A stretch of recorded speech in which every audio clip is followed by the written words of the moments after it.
Fala Lucas, minha turma do terceiro ano. Tudo bem, cara? Espero que sim. Bom, eu vou dar início hoje à minha primeira aula, videoaula, tá? E eu vou trabalhar a correção de um simulado estilo Enem que eu postei na plataforma EDB. Só que depois eu percebi que tu não tinha acesso porque tu não respondeu, certo? Então, se tu não tiver acesso ainda, entre em contato comigo, tá? Me avisa, tá? Mas de todo jeito eu vou trabalhar a correção desse simulado para você. Tudo bem, cara? Então acompanhe comigo os slides. Então vamos diretamente para a primeira questão, tá bom, Lucas? Bom, essa propaganda, né, foi criada para uma campanha de conscientização sobre a violência contra a mulher. As palavras que compõem a imagem, então observa aqui que nós temos várias palavras aqui que compõem essa imagem, né, que é a mão, tá bom? O que é que essas palavras indicam? Então vamos aqui às palavras. Nós temos insultos, nós temos depreciação, né? Violação, indiferença, golpes, né? Porrada, quebra de ossos, certo? Ameaças, enfim, abuso sexual, feminicídio, né? Então, todas essas palavras que compõem a imagem, ela indica o quê? Aí na continuação tem basta de violência contra a mulher. Então, isso daqui faz parte do texto, né, mas não diz respeito ao que está sendo pedido aqui, tá? As palavras compõem a imagem, certo? No caso, a imagem da mão, certo? Então, a violência contra a mulher está aumentando, deixou claro isso? Não. A alternativa correta é que a agressão à mulher acontece de forma física, então nós temos aqui golpes, tá? E verbal, né, com ameaças, tá bom? Então, a alternativa B é a correta. Por que não é a C? Violência contra a mulher é praticada por homens. Não deixou claro isso dentro desse texto. Lembrando que nós estamos falando das palavras que compõem a imagem, tá bom? A agressão à mulher é um fenômeno mundial, a gente sabe que é, mas não está relacionado às palavras que compõem a imagem. E violência contra a mulher ocorre no ambiente doméstico, a gente sabe que sim, mas né, não está relacionado às palavras que compõem a imagem. Então, lembrando que as questões estilo Enem, ela sempre tem que ter atenção ao comando da questão que ela pede, beleza? Essa outra questão aqui, né, é um texto bastante crítico, tá?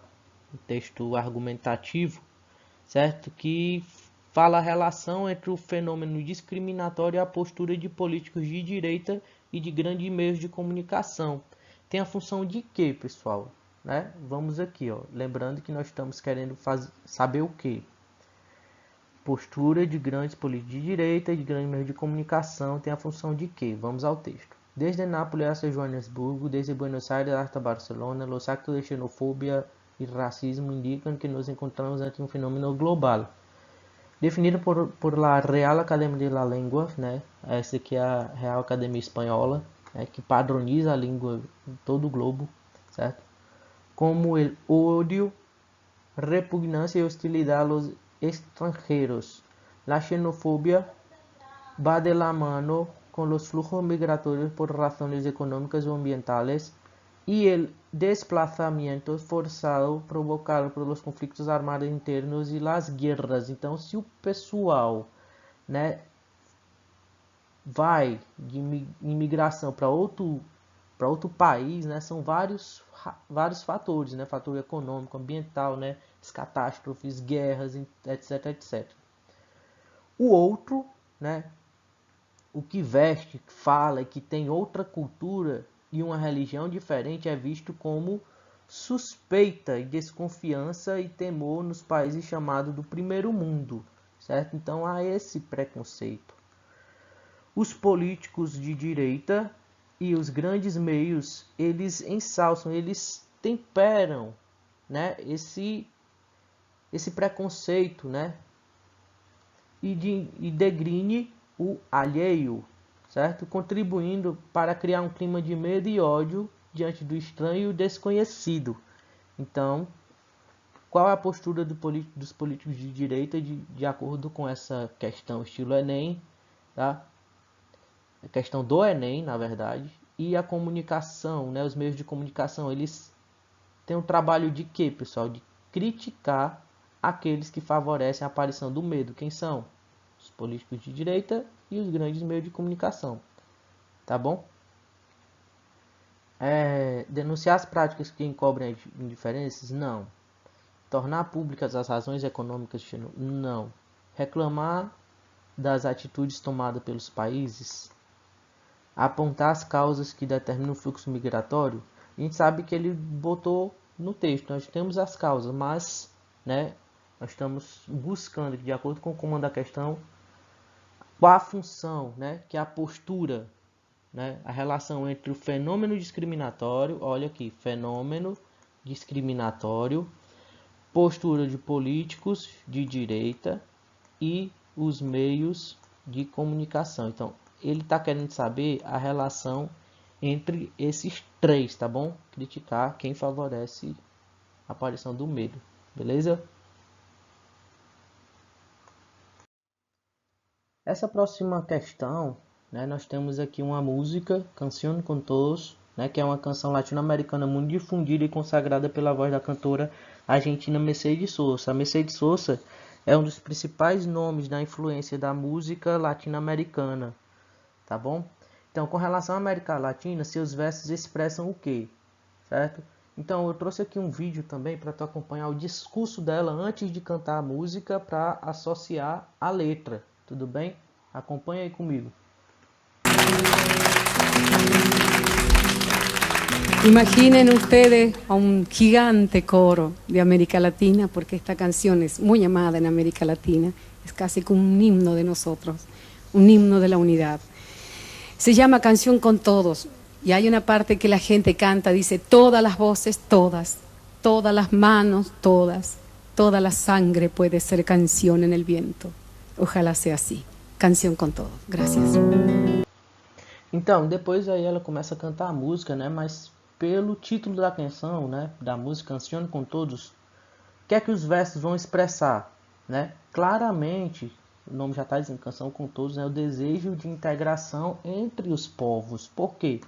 O entusiasmo por caminhar pela região, né? Não é o intuito principal, né? Dos versos, mas é citado isso também, mas esse entusiasmo por caminhar pela região é justamente para ter uma propriedade, né, e valorização da terra latino-americana, certo?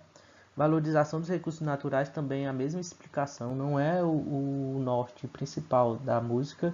Esforço para libertar os oprimidos a gente vê sim, mas a gente quer uma união principalmente, por isso que a música, o nome é Canção com Todos, tá bom? E vontade de cantar os tipos humanos também tem nada a ver, tá bom?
A próxima questão, né, de interpretação, né, faz relação a termos contraditórios, tá? Então, o título do texto antecipa a opinião do autor pelo uso de dois termos contraditórios, né, inestabilidade e estable, que expressam o sentido de, né, o que é que esses termos contraditórios vão expressar dentro do texto, certo? Vamos ao texto. Los que llevan toda la vida esforzándose por conseguir un pensamiento estable, con suficiente solidez como para evitar la incertidumbre se apodere de sus habilidades. Todas essas lecciones sobre cómo asegurarse el porvenir, no caso futuro, né?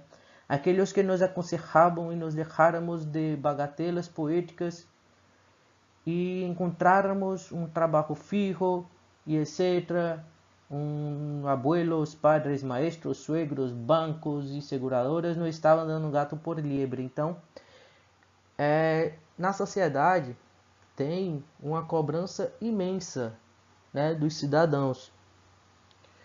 E o mundo, este mundo que nos ha criado, que al tocar na pantalla creemos estar transformando a una medida de nuestro deseo, nos está modelando según coeficiente de rentabilidade, nos está licuando para integrarnos a sua metodologia de reflejos. Então, está sempre mudando, né? O mundo sempre está cobrando de nós, né? Nós cidadãos, né?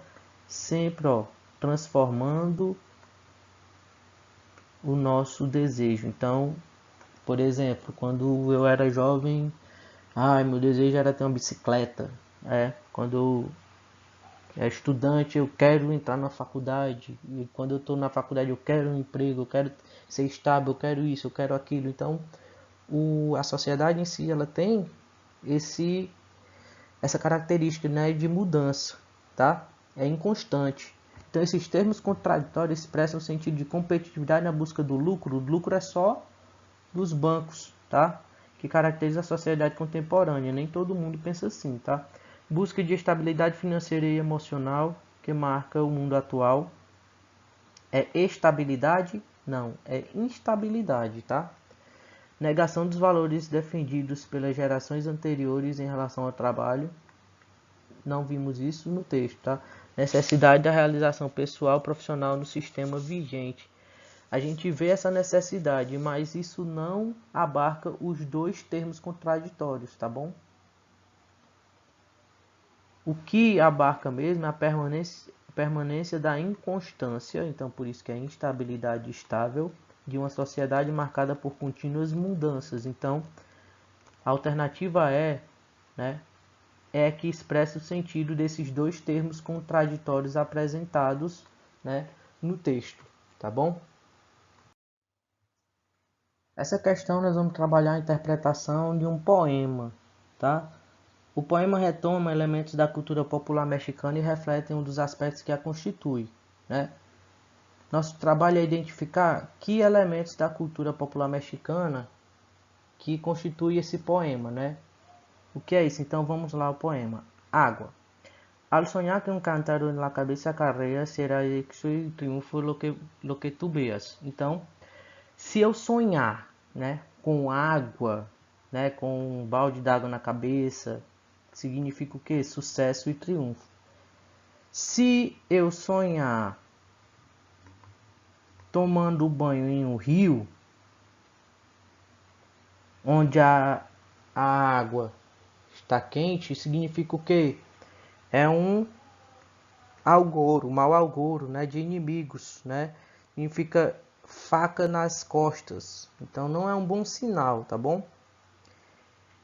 Se eu sonhar, né, tomando banho no rio, é que eu vou perder alguém próximo, né? Então esse poema aqui faz relação a quê, pessoal? Percepção dos perigos ao banhar-se nos rios?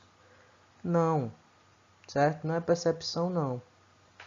É o que? É a crença na relevância dos sonhos, né? Tanto é que ele deu os exemplos aqui de vários tipos de sonhos significados, tá bom? Então é justamente isso que a cultura popular mexicana nos diz, tá? O item C diz necessidade de resgate da tradição, não. né? Exaltação da importância não, né, da água, nada a ver. E cautela no trato com inimigos, pessoas traiçoeiras. Também não é o propósito da cultura, tá bom? Essa próxima questão, né, trata de interpretação de um ensaio em língua espanhola, tá? O que é que diz esse texto? Las lenguas existen para comunicarse y para mantener la diversidad cultural en las sociedades. Perder una lengua es perder parte de un patrimonio cultural de los pueblos. De ahí que un proyecto de colaboración online se haya puesto como meta la protección de la diversidad lingüística mundial. Según expertos, en 2100 solo se hablarán la mitad de las lenguas que siguen vivas en la actualidad. De aí a importância desta iniciativa. Que iniciativa é, pessoal? Projeto de colaboração online para quê? Para proteger a diversidade linguística mundial. Certo? En el mundo existen más de 3.000 idiomas en peligro de extinción, pero la tecnología puede impulsar su utilización y conservación. Gracias a la digitalización de documentos, grabación de videos y audio en alta calidad y a la capacidad de compartirlos con el resto del mundo, se espera que muchas lenguas que solo hablan o escriben unas miles de personas no caigan en el olvido e estejam abocadas à desaparição. Então, é que elas não caiam no esquecimento, né? Que elas não estejam destinadas a desaparecer. Esse é o caso de la extingua lengua Miami-Illinois, que hablaban comunidades de indios americanos en el actual medio oeste de Estados Unidos y cuyos últimos parlantes murieron en la década de los 60. Años más tarde, un ciudadano de la tribu Miami, Oklahoma, aprendió la lengua a través de manuscritos y ahora trata de revitalizar el idioma a base de archivos y audios, relatos. Se trata no solo de un ejemplo, pero puede servir como muestra de sus muchos trabajos e do uso da tecnologia na rede em finais linguísticos. Então, mais do que uma forma de comunicação, o idioma de um povo é a marca de sua cultura. Nesse sentido, o texto informa sobre o que, pessoal? O que é que o texto está informando? O uso da tecnologia como ferramenta para a conservação das línguas extintas. Então, tá aqui o propósito do nosso texto, tá? Importância da valorização da língua oral para a conservação da cultura de um povo. Não necessariamente, tá? Então, seria que é quase certa. Forma como a língua Miami-Illinois sobreviveu à ameaça de extinção não foi o propósito principal do texto. A evolução natural das línguas não foi a evolução, mas sim a extinção. Tendência à substituição dos meios de comunicação também não. Certo? Então, alternativa A correta. Beleza?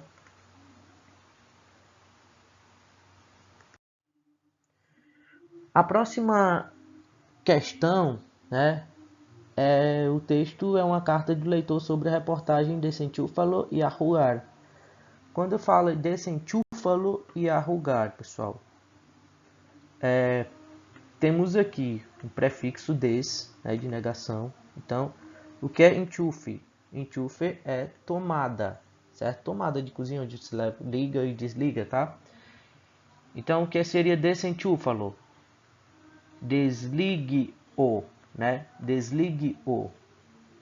Desligar, no caso, a tomada ou o objeto que está ligado, tá? E arrugar. Rugar, em espanhol, né? A gente traduz como brincar, tá? Então, desligue o aparelho, alguma coisa, né? E vamos brincar, certo? Publicado em uma revista. Ao relatar sua experiência pessoal, a leitora retoma o tema da reportagem e confirma a necessidade de quê? Então, qual a necessidade que é apresentada no texto? Vamos aqui ao texto. Soy madre de un pequeño de 3 años y a partir del artículo de Desenchúfalo y Arrugar, me puse a pensar en el tiempo que le dedico a mi hijo. Então, qual o tempo que a mãe dedica ao seu filho? Todos los días cuando llego a mi casa, mi prioridad es mi hijo y nos turnamos con mi marido para ver quem cocina e quem se tira no piso a jogar com Santiago. Então ela reveza com o marido, né? Quem vai para a cozinha e quem fica cuidando da criança, tá? Nuestro hijo tiene toda a tecnologia à disposição, porque seu papai é técnico de sistema, pero quando chegamos a casa, depois de um agotador dia laboral, né, dia de trabalho, nos desenchufamos os três e usamos qualquer coisa que tengamos à mão, uma pelota, né, uma bola, um lençol, né, para brincar. Essa pequena terapia de risa é altamente curativa contra os bajones anímicos, né, contra o baixo astral, né, contra o estresse, contra os pequenos enojos cotidianos, contra todo. Então, né, o que é que ela confirma a necessidade de desconectar as crianças dos aparelhos tecnológicos, daqui ó, os aparelhos tecnológicos, e brincar com elas, né? Dar tempo às crianças. Essa é a necessidade. Claro, o item A, cercar as crianças de tecnologia disponível, não, é o contrário. Oferecer às crianças a variedade de brinquedos não tecnológicos até pode ser, né? Mas isso não é a confirmação do artigo apresentado, tá bom? Então essa daqui seria quase correta, né? Revezar é importante, né? Confirma, revezar o tempo de cada um dedica às brincadeiras do filho. A gente vê isso claro, mas não é o propósito do artigo. Controlar o tempo de que os filhos dispõem para usar aparelhos tecnológicos. Também a gente vê que é uma verdade, mas não é o propósito do artigo também. Claro? A próxima questão, né, o texto pequeno, né, o estrofe de uma canção Siete Crisantemos, do cantor espanhol Joaquim Sabina. Expressão llueve sobre mojado, né? Chover sobre o molhado. Então é uma constante, né? Então, esse trecho aqui, pessoal, né, faz referência a quê? Constância necessária para viver, esperança de uma vida melhor, rotina entediante da vida. Vamos ao texto. Siete Crisanto. A las buenas costumbres nunca me he acostumbrado, el calor a la lumbre del hogar me aburrí. También en el invierno llueve sobre un mojado. Lo sé porque he pasado mais de uma noite allí.